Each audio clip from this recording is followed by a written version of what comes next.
Another heavy snow, guys. People are shoveling. Yeah. Let's go.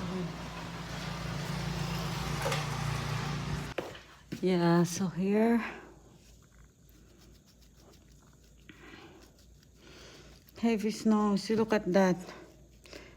How deep it is. Like 20 centimeters snow. Wow. Canada.